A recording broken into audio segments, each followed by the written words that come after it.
Bismillahirrahmanirrahim. Assalamualaikum warahmatullahi wabarakatuh. Salam sang sejati.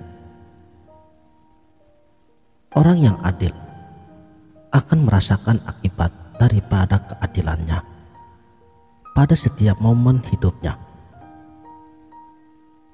Dia dapat tidur dengan nyenyak dan dapat berinteraksi dengan nyaman dengan orang-orang. Semua ini berangkat dari keluhuran jiwanya. Jiwa yang tenanglah yang menyebabkan dia jujur. Jiwa yang tenang pula yang membuatnya nyenyak saat beristirahat dan nyaman saat berinteraksi. Menjadi sebab dan akibat hanya pada tataran realitas, jujur, nyaman dari keluhuran jiwa.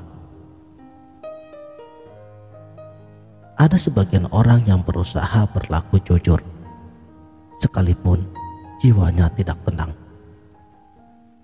Orang seperti ini hanya berorientasi pada tingkat kenyamanan semata. Saudaraku, dari mana, untuk apa, dan akan kemana diri kita? Ini adalah pertanyaan primordial yang muncul pada diri setiap insan. Memang, berbagai macam jawaban telah disodorkan, baik oleh sastra, filsafat, maupun para teologi dalam agama. Jawaban dari agama biasanya diberikan kepada masyarakat tradisional, dan jawaban filosofis biasanya diberikan kepada masyarakat modern. Kedua jawaban ini tampaknya tidak mampu untuk memuaskan batin bagi kebanyakan orang, karena sifatnya yang parsialistik. Sekalipun para teologi agama mengakui dirinya tidak parsial, dengan mengklaim bahwa jawaban yang mereka berikan ialah melalui firman yang suci. Tetapi tetap saja jawaban tersebut telah dikonstruksi dengan penalaran yang tentunya seperti filsafat yang bersifat parsialistik. Sementara untuk karya sastra, itu memiliki tingkatan yang beragam, tergantung penggubahnya. Singkatnya, sastra tidak dapat dipastikan bersumber dan juga berorientasi pada kebenaran sejati. Padahal batin manusia menginginkan suatu kebenaran yang sejati. Kebenaran yang dimaksud adalah suatu realitas yang tidak bersegmen dan tidak mungkin beragam.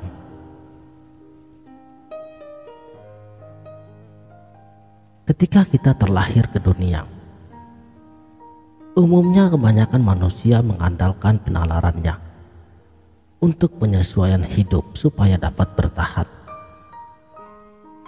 Seiring dengan pengandalan dari penalaran ini, umumnya manusia menjadi yakin bahwa nalar sebagai sandaran adalah satu-satunya kebenaran.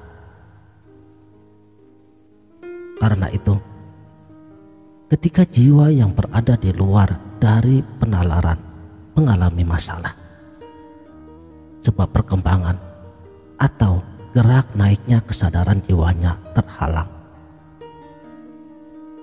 Jadi, ketika pikiran yang tidak mampu untuk memenuhi kebutuhan jiwanya, tetapi ia dipaksakan untuk melakukannya, maka yang terjadi adalah keresahan yang semakin menjadi dan kekacauan pada pikirannya. Padahal sejatinya pikiran hanya mampu untuk mengatur kebutuhan-kebutuhan material manusia sebagai fasilitas dalam bertahan hidup. Pikiran harus selalu berada pada sistem yang benar. Pikiran memiliki hukumnya sendiri, dan hukum ini harus selalu ditaati agar pikiran tidak menjerumuskan diri Anda kepada lembah kesesatan. Perlu ditegaskan juga, pikiran yang saya maksudkan ini bukanlah objek dari pikiran, karena bagi pikiran yang telah berada pada hukumnya, maka akan mengantarkan kepada kesadaran yang tidak melibatkan penalaran. Berbarengan dengan ini, segenap jasad juga memiliki hukum yang perlu diikuti. Hukum ini disebut dengan syariat. Dengan mengikuti syariatullah, kita akan sampai kepada jalan tarekat yang mengarah kepada kesadaran mutlak hakikat, yang dengannya pengetahuan mutlak makrifat akan dicapai. Bila telah mencapai status makrifat, segala amalan dan objek yang dipikirkan akan menjadi pancaran daripada sumber pengetahuannya. Pikiran tidak akan lagi disibukkan dengan penalaran sesat, dan pikiran hanya sesuai dengan arahan ilahi. Saudaraku, sang sejati, bagi kaum sufi, kehidupan ini adalah tidak nyata. Analoginya seperti mimpi. Karena itu, seseorang yang ingin menyadari kehidupan yang sesungguhnya harus berhenti bermimpi dan bangun dari tidurnya.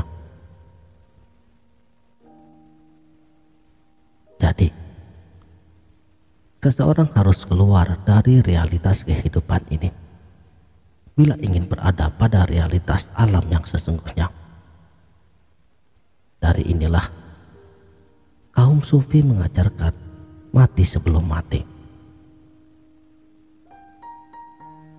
Maksud daripada ajaran mati sebelum mati adalah melepaskan diri dari segala ketertarikan terhadap alam ini, menjadi manusia seutuhnya dan tidak menjadi siapa-siapa. Menjadi manusia adalah melepaskan diri dari segala ketertarikan, menghilangkan semua kebutuhan ragawi. Toh, Tuhan sendiri telah menjamin semuanya, bukan?